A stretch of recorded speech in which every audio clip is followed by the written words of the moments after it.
Good morning, જય શ્રી કૃષ્ણ. કેમ છો બધા? આજના મારા નવા બ્લોગમાં તમારું સ્વાગત છે. અને આજે આપણે બનાવશું નાસ્તો. તો આજે નાસ્તામાં હું શું બનાવું છું એવું ચાલો તમને આગળ બતાવું. આજે હું બનાવીશ ઘઉંના લોટની ચકરી.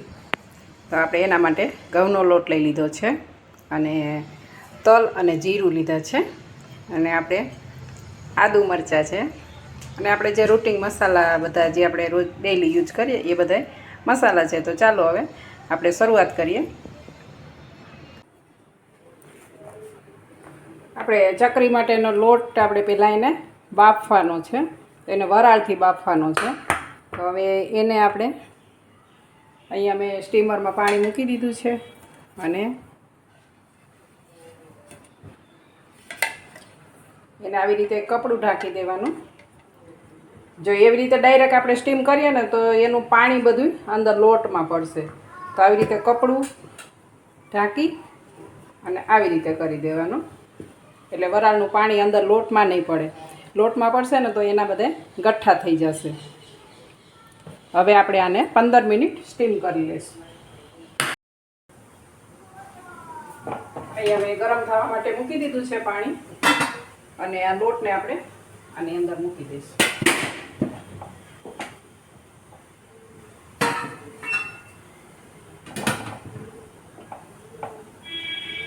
15 મિનિટ થવા દેવાનું છે. લોટ બફાય 15 મિનિટ થાય ત્યાં સુધી આપણે બીજી તૈયારી કરી લઈએ. તો આપણે એમાં જીરું અને તલ નાખવાના છે. થોડાક વધારે જીરું નાખીએ અને તલ તો સરસ લાગે છે ચકરીમાં, કેમ કે આને થોડાક આપણે અધકચરા ખાંડી લેવાના છે.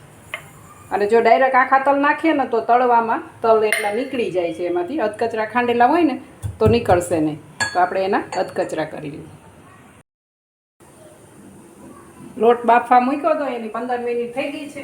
તો હવે આપણે ગેસ બંધ કરી અને લોટને કાઢી લઈએ.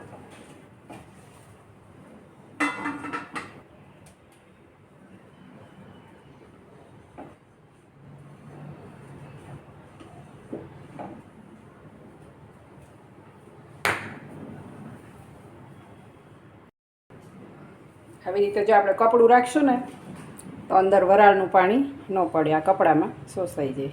જો સરસ એવો લોટ બફાઈ ગયો છે. જો આવો થઈ ગયો છે લોટ.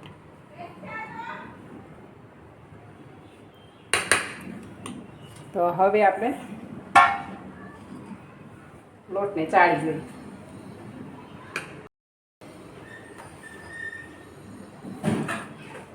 બધા લોટને આપણે ચાળણીમાં ચાળી લઈશું.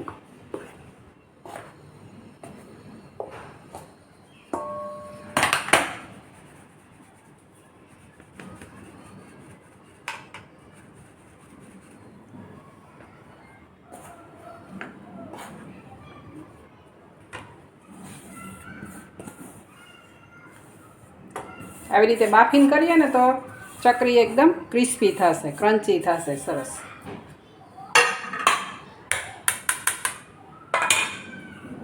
ઘણા ચોખાના લોટની પણ બનાવે, ચોખાના લોટમાં થોડોક બેસન નાખીને એવી રીતે પણ બને, પણ આપણે આજે ઘઉંના લોટની બનાવશું.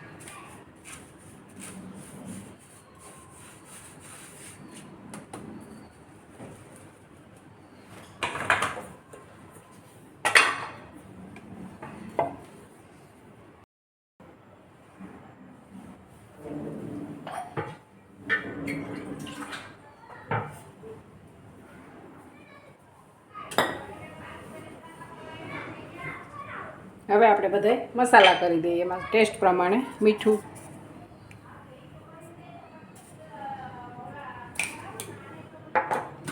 આદુ મરચાં છે ખાંડીને લીધા છે,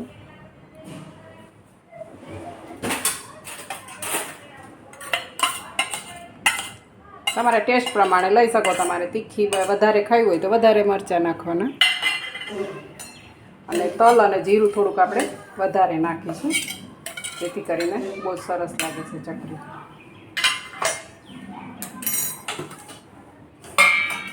આપણા રૂટિન મસાલા છે, 1 ચમચી જેટલો ચટણી નાખીશું. થોડીક હિંગ નાખીશું.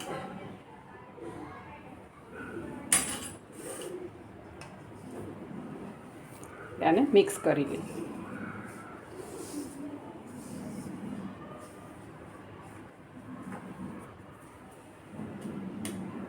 અડધી ચમચી જેટલી હળદર નાખીશું. સરસ એવું મિક્સ કરી લઈએ. હવે આમાં ગરમ તેલ નાખવાનું છે આપણે. તેલ એકદમ ગરમ થઈ જાય પછી આમાં નાખવાનું. અહીંયા મેં ગરમ થવા માટે તેલ મૂકી દીધું છે.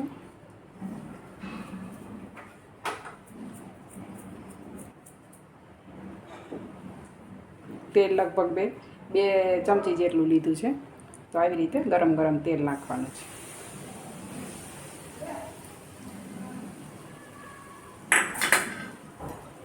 સરસ એને હલાવી લઈએ.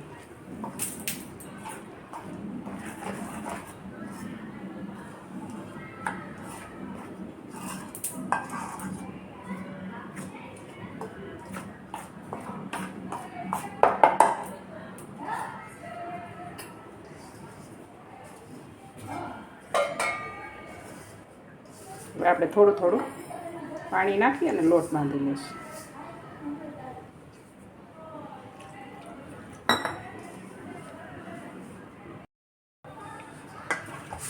લોટ બંધાઈ ગયો છે અને આપણે એને વધારે બહુ કઠણ કે વધારે ઢીલો નથી રાખવાનો.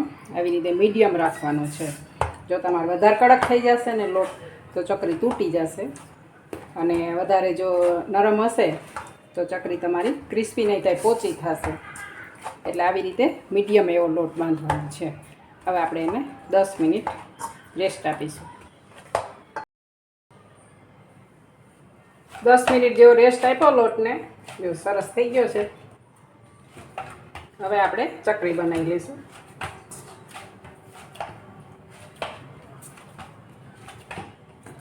આવો સરસ એને મસળી લેવાનું એટલે તમારે ક્રન્ચી થાય, ક્રિસ્પી સરસ. આપણે ચકરી બનાવવા માટે આપણે આવો સાંચો લઈ લીધો છે. એમાં આપણે આવી જારી આ રાખવાનું છે. આપણે પહેલાં એને ફિટ કરી દઈશું. પછી આમાં તેલ લગાવી લોટ નાખી દઈશું. અંદર તેલ લગાવી દીધું સરસ.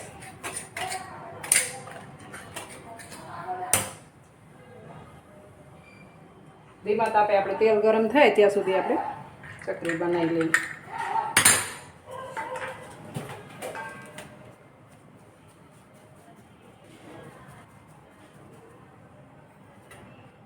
આવી રીતે આપણે લોટામાં સરસ કરી દીધો અને હવે બંધ કરી દઈશું.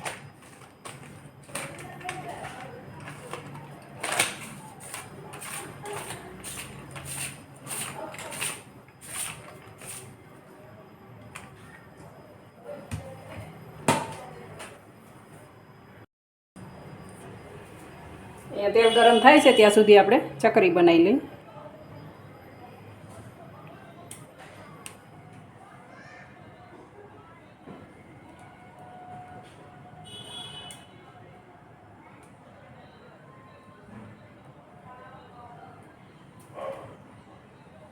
આવી આપણે મીડિયમ એવી ચકરી બનાવી લઈશું બધી. કેમ કે ડાયરેક્ટ તમે તેલમાં કરવા જશો ને તો નહીં ફાવે. આવી રીતે પહેલાં આપણે અલગ ચકરી બનાવી અને પછી તેલમાં મૂકવાની.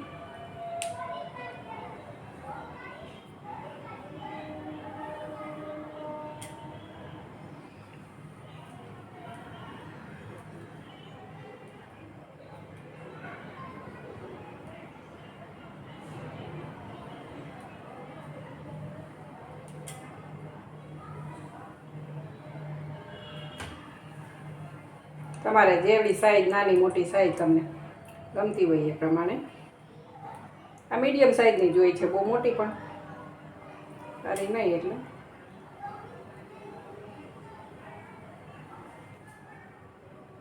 ઘણા આને ચકલી કહે, ચકલી. ગુજરાતીમાં ચકરી કહે, હિન્દીમાં ચકલી કહેતા હશે, ચકલી.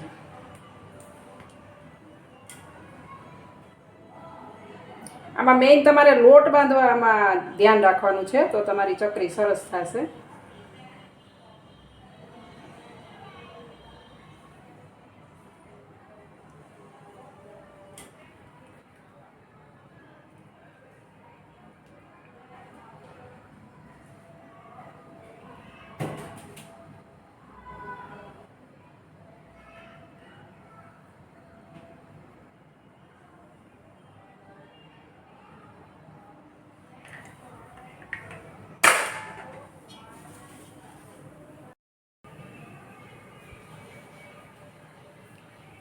તેલ ગરમ થઈ ગયું છે, તો આપણે આવી રીતે એક એક ચકરી સરસ એવી આમ મૂકી દઈશું. ખુલે નહીં એવી રીતે છેડો હોય ને એને દબાઈ દેવાનો, એટલે પાછી ખુલી ન જાય.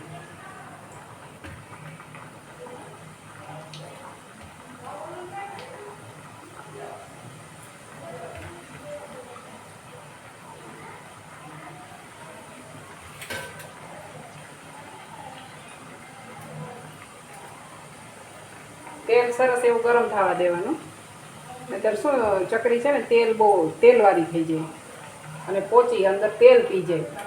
આપણે આવી રીતે જો બધી ઉપર આવી ગઈ છે, તેલ એવું સરસ ગરમ થવા દઈએ ને એટલે અંદર મૂકીએ તો સીધી જ ઉપર આવી જાય. ડાયરેક્ટ એને હલાવવાની નથી, થોડીક વાર એને ખાવા દેવાની છે.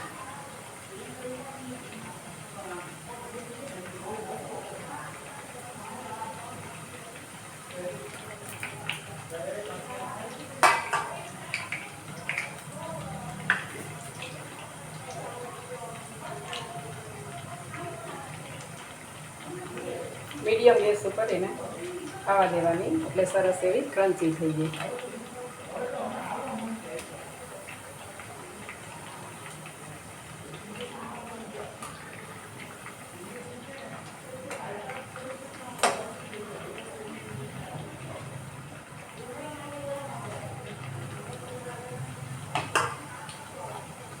તળવામાં ઉતાવળ નથી કરવાની, પછી થોડીક ગેસને ફ્લેમ થોડીક ધીમી કરી અને એને ધીમા તાપે થવા દેવાની છે, એટલે સરસ એવી ક્રન્ચી કુરકુરી થઈ જશે.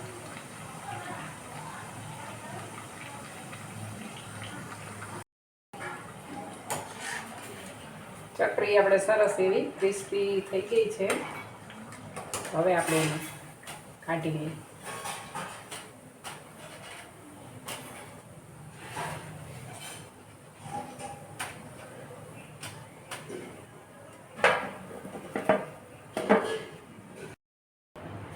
ચકરી બધી મેં તળી લીધી છે, કેટલી સરસ બની છે. આ ખાલી 2 વાટકી લોટમાંથી તમારે આટલી બધી ચકરી બને ઘરે બનાવીએ ને તો. અને થોડીક ટિપ્સ અને એનું થોડુંક ધ્યાન રાખવાનું કે તમારે લોટને થોડોક વ્યવસ્થિત બફાવા દેવાનો અને લોટ બાંધવામાં તમારે ધ્યાન રાખવાનું, જેથી કરીને તમારી ચકરી તૂટે નહીં. નહીંતર તમે ચકરી પાડવા જશો ને તો લોટ તૂટતો જશે અને તમારે તળવામાંય તૂટી જશે. તમે આમાં જોઈ શકો છો, તમે એક પણ ચકરી તૂટી નથી અને એટલી ક્રન્ચી ને ક્રિસ્પી બની છે.